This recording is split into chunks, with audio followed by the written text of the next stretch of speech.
Hello, my name is Alejandro Tornato, and I am an international speaker, leadership and growth mindset coach. And I am so glad to be live with all of you today. And I am not alone. I am accompanied by a very dear and good friend of mine, Rick Hans, who is also an international speaker and a leadership coach and behavioral consultant. And you might be wondering, why are we showing up today? It's because we want to add value to you.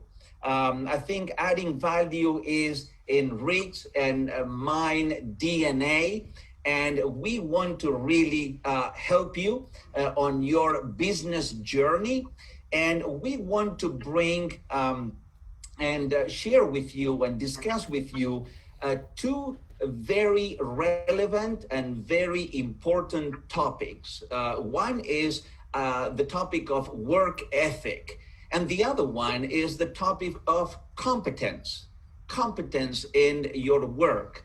Now, I know Rick, I have collaborated with Rick. I know the way, the kind of a professional that Rick is, and I know that he has a very high work ethic. So who other better suited than my friend Rick Hans to share with all of us and to share from his personal experience, what is work ethic? What does work ethic mean to him? And how can we improve on our work ethic? So I give the whole control and the microphone to Rick so he can start us off, and then I will come and talk to you a little bit about competence. So Rick, thank you so very much that you are with me, and just take it away, my friend. Alejandro, it is a pleasure, and thank you for your very kind words. Alejandro, you are also a very dear friend. I can't think of anyone I would rather collaborate with than you on this. You have got to be the most dynamic person I know, and you just bring incredible amounts of energy to everything you do. I am so pleased to be with you here today. Thank you. Let's talk a little bit about work ethic then. Alejandro, you know me, and you know my background is in engineering. And one thing that I've learned about me is that I have just got to know how everything works. I have to know what things mean. When I'm preparing to speak on a topic, I will go out of my way. I will spend hours looking for the answers to questions that nobody will ever ask me. Well, that's what I did when I agreed to speak about work ethic. I'm a natural dissector of words. So when I hear work ethic, my mind is already trying to figure out, well, how many different kinds of ethics are there? And how are they different from each other? Well, here's the thing, really. Ethics is really just a set of moral principles that govern our behavior. And our moral principles are based on what? Well, they're based on our system of beliefs. So logically, there's the engineer in me, logically, our work ethic is how our system of beliefs drives our attitudes toward work and the behavior we demonstrate while working. Does that make sense at all? Sure, of course, yes, definitely. And coming from you, for all of you who don't know, in my previous life, I worked as an engineer, so I can certainly relate. To what Rick is saying. Definitely, yes. Sometimes, we get into that logical engineering mind. And but it's great to hear your perspective on this topic of work ethic. So just carry on, my friend. All right.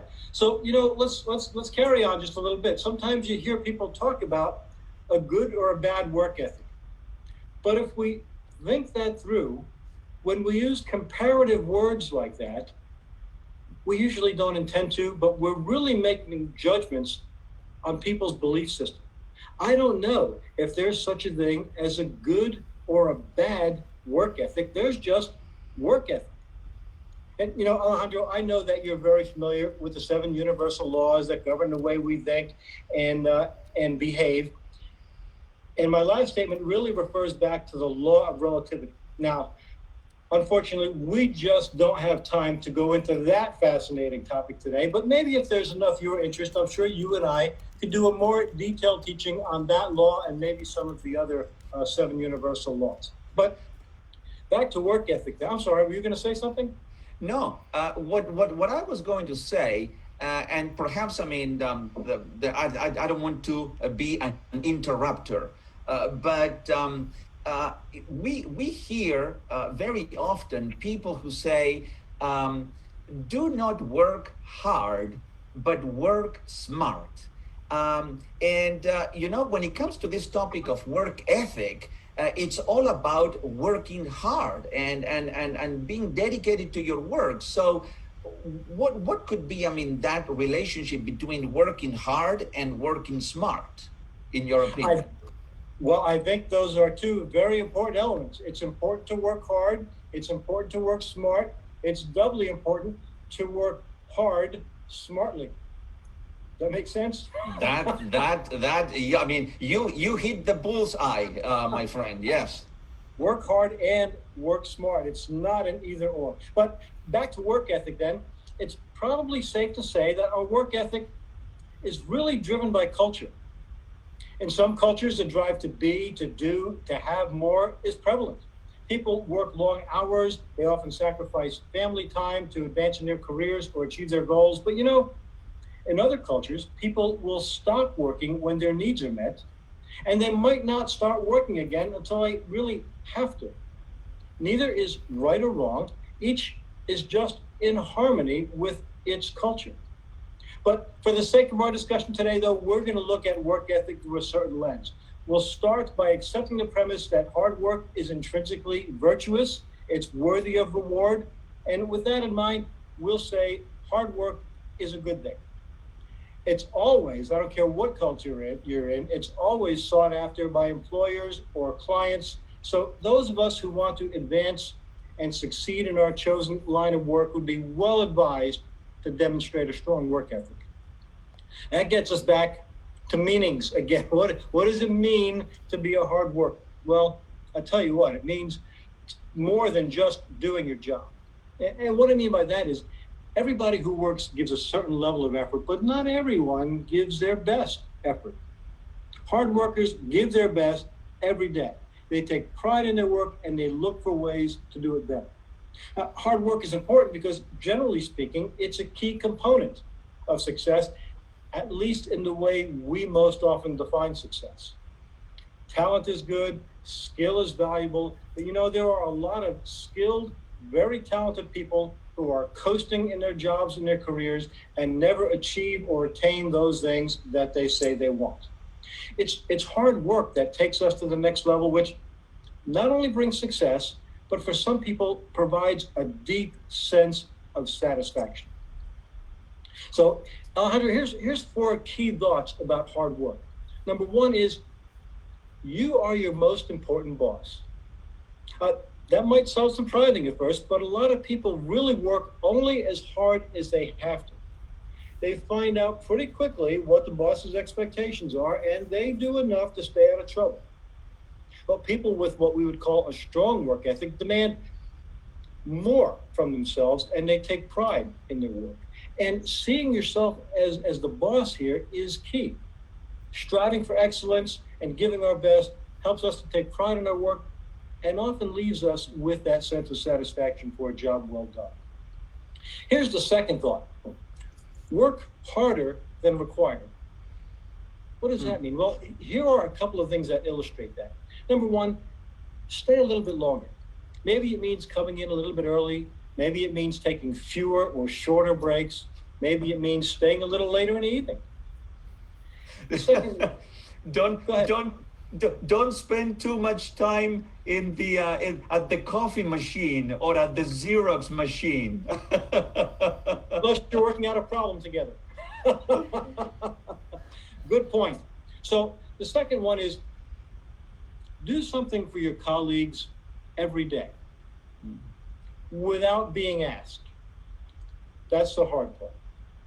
And the third is, hey, let people know that you're available to do a little extra work during crunch times. Let them know you're there. The third thought I want to share is do the difficult tasks that other people are avoiding. Who do people look to when things get tough? Who do they rely on? Well, they rely on the people who are repeatedly get things done. You become that person, you and I become that person when we volunteer to do those difficult tasks that everyone else is avoiding. And when we do difficult jobs with excellence, we develop a strong reputation for helping our team and helping our organization. And Alejandro, since I know you will absolutely relate to this last one. And I will tell you, don't meet expectations. And you know exactly where I'm going to go with that, don't you? That's exactly right. Make it your practice to exceed expectations. Don't just meet the requirements of your job, exceed them. Exceed the expectations of your clients. Go above and beyond because you hold yourself to a higher standard. And when you can delight your clients and your colleagues, you'll be appreciated, you'll be remembered, and more importantly, you'll be rewarded. So let's talk about just 3 practical steps that might help with that. The first one is do 10% more. That sounds kind of strange, do 10% more. Well, one of the ways to make yourself work harder is to raise your own standards by expecting more from yourself. Look at what your job or your client requires and imagine, what does 10% more look like? And then make that your new benchmark for a job well done. That's your new standard.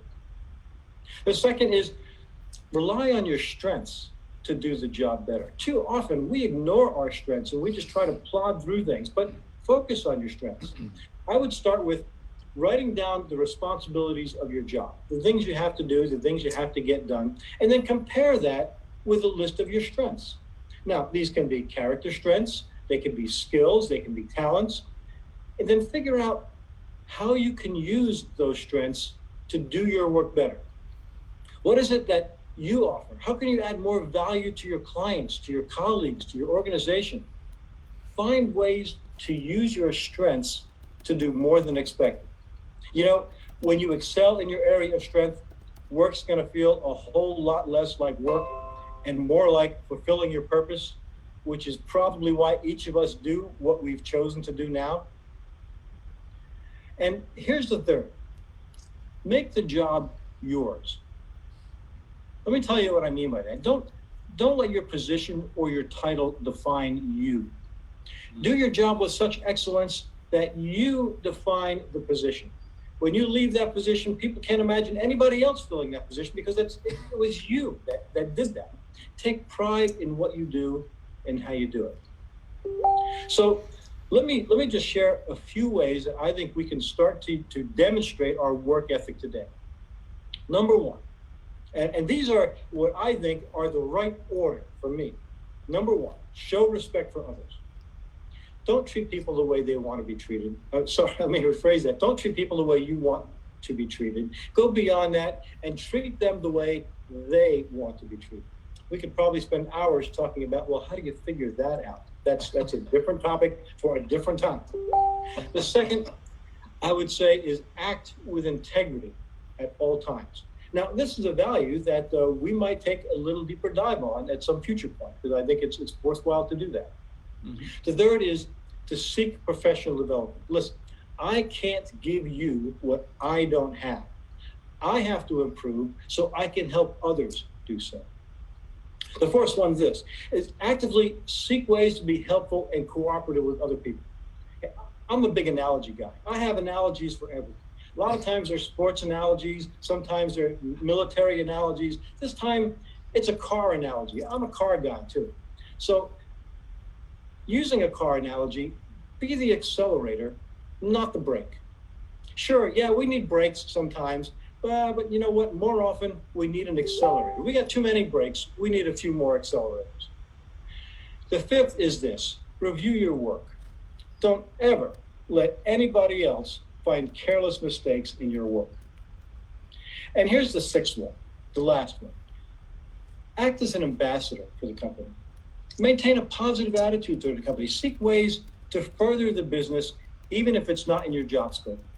So, my challenge to us today, to you, to me, challenge myself as well, to everybody who's listening, choose one of the 6 ways I just mentioned and implement it this week.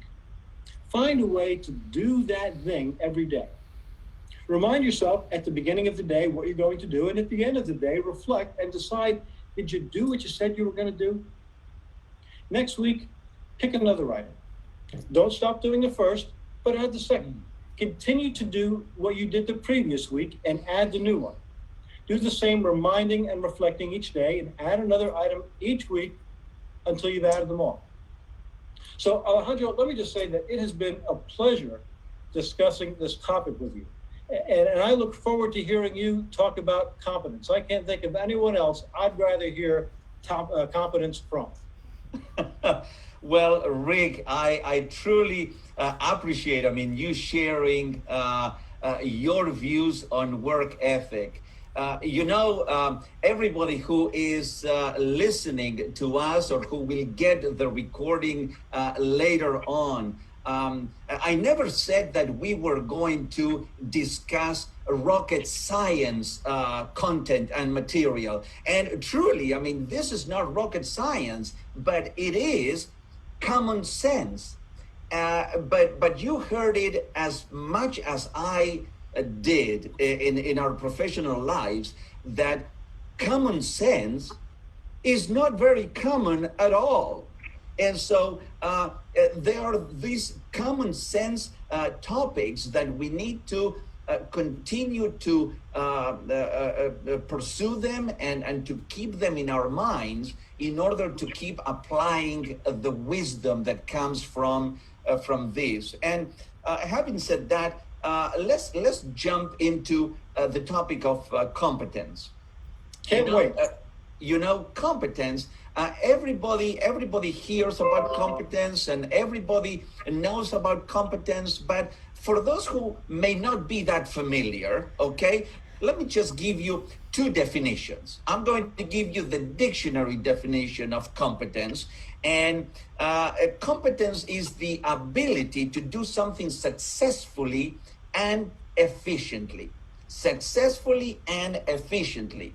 And let me now give you a second definition. And that definition comes from a mentor of mine, someone, who has a very long trajectory in leadership and in personal growth, is John Maxwell.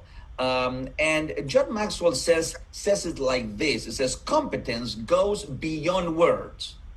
It's the person's ability to say it, to plan it, and to do it in such a way that others know that you know how and know that they want to follow you. Now, of course, John Maxwell being a leadership expert, it brings the definition of competence to a higher level. To a level of leadership, to a level of a business. A business leader, a manager. And when you follow someone is because you are taking the position of leadership. Otherwise, no one is going to follow you.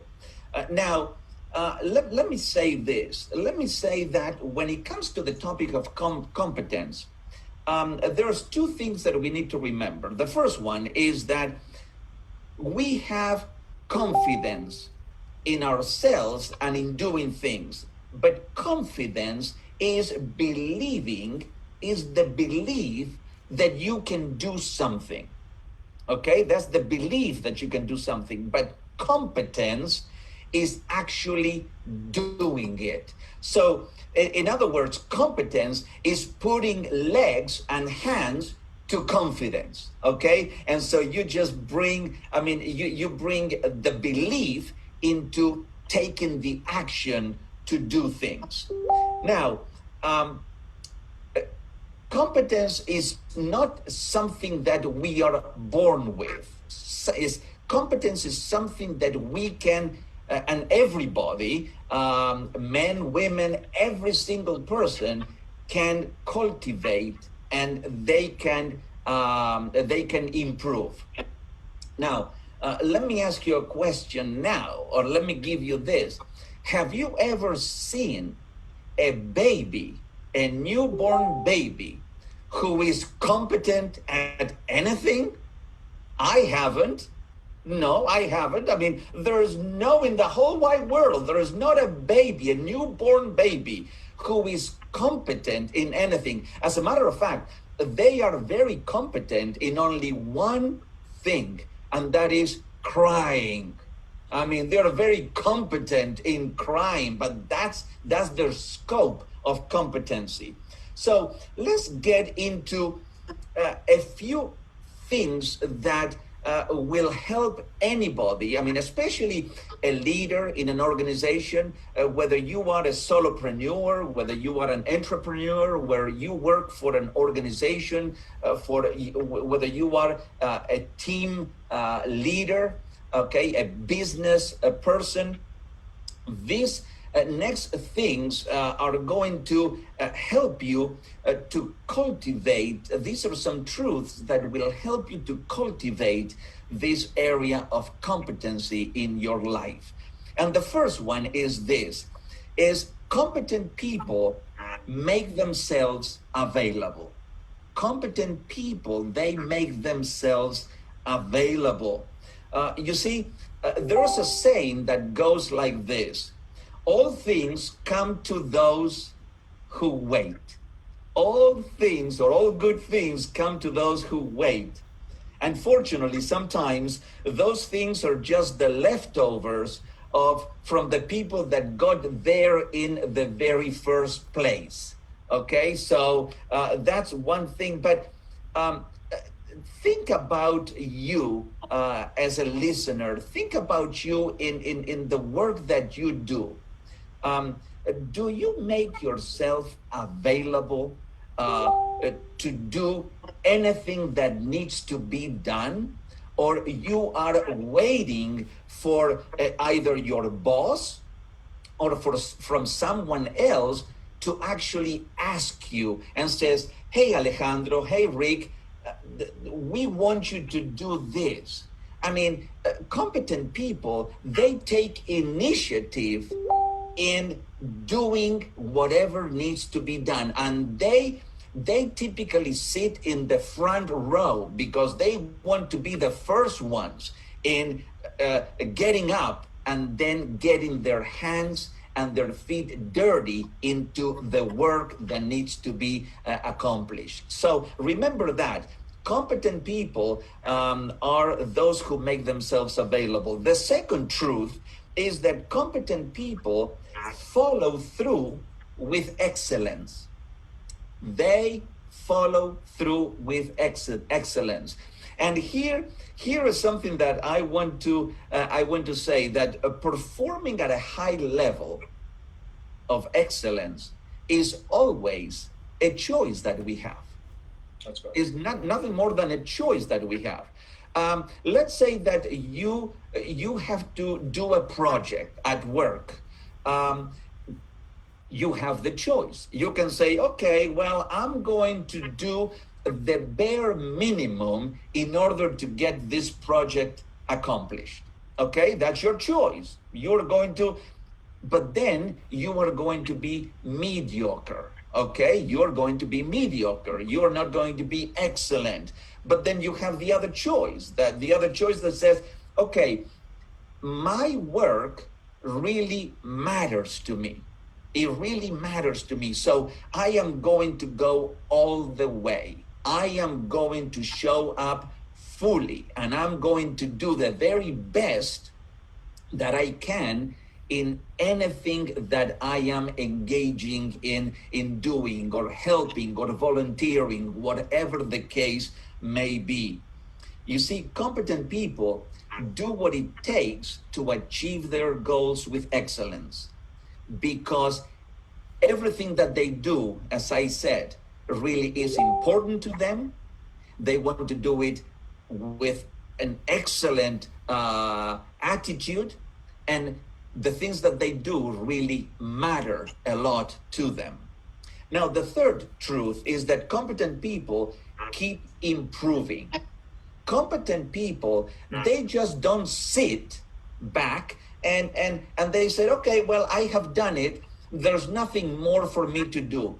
Yes, there is always something to do because you did it with excellent behavior. Now it's time to look back and to say, how can I improve on the excellent thing that I did? There's always, competent people always think, and they have this belief that there's always room for improvement.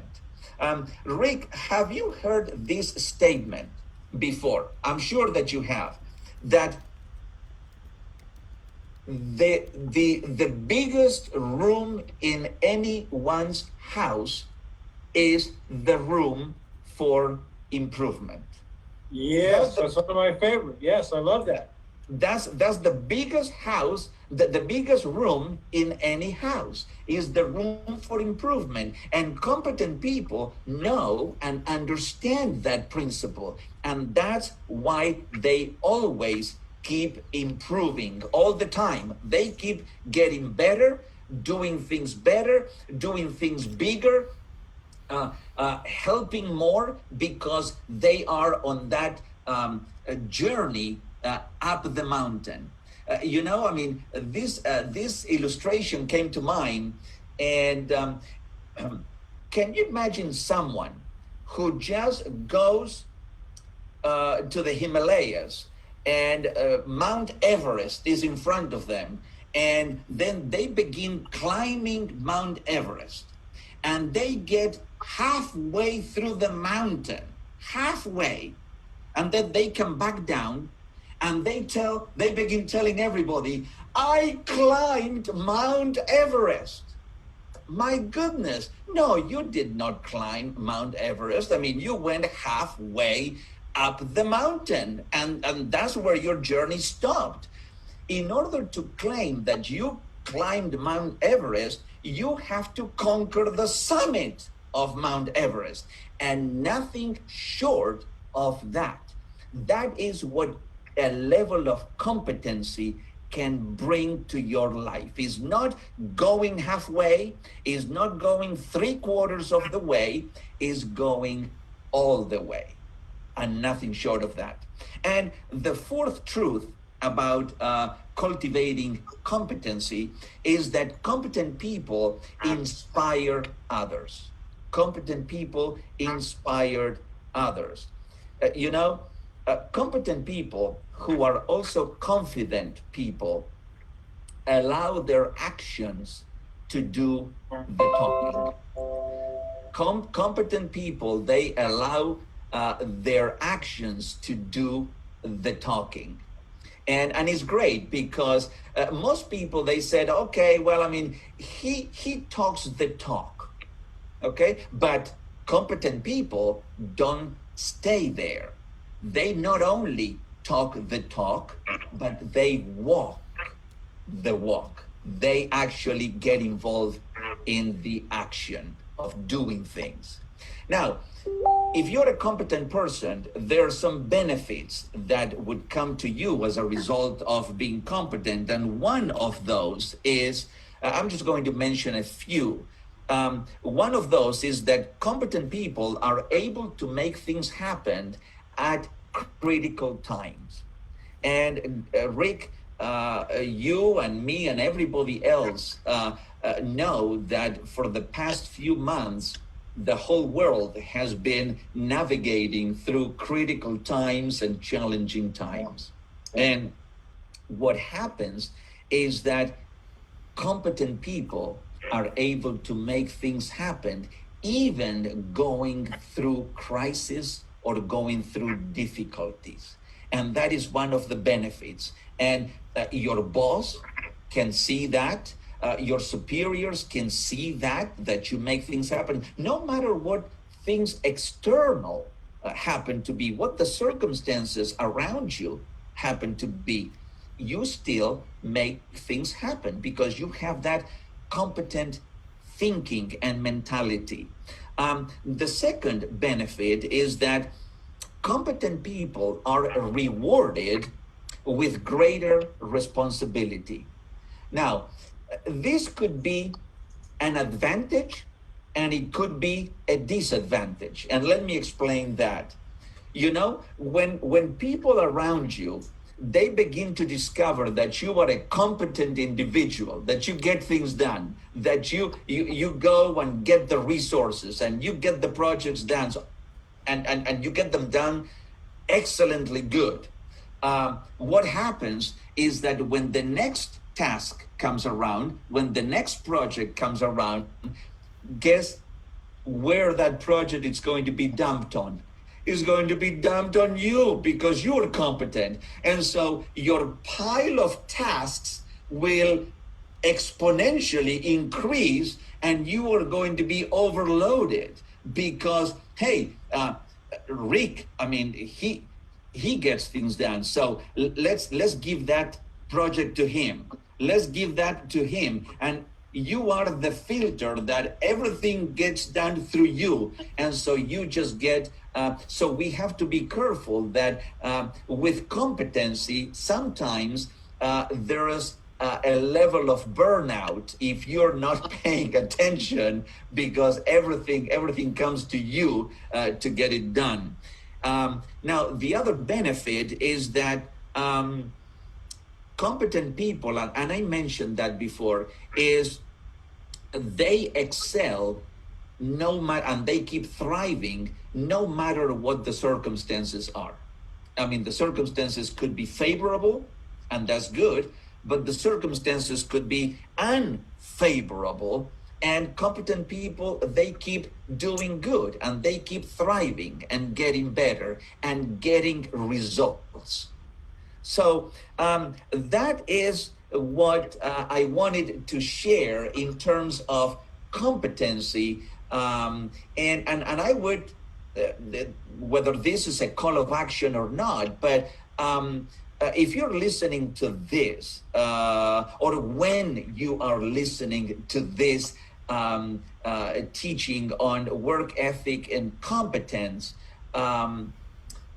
no matter in what position you are, if you have not up until now applied these concepts, apply these ideas to your own life, to your own work, whatever that work is, but to your own work, you are going to see the difference that it would make to you and to your future success if you begin acting and developing even more the ability to do work from a work ethic position, to really do hard work and to really be a contributor, and also to learn more, improve more, increase in your competency, because that will definitely help you, not short time,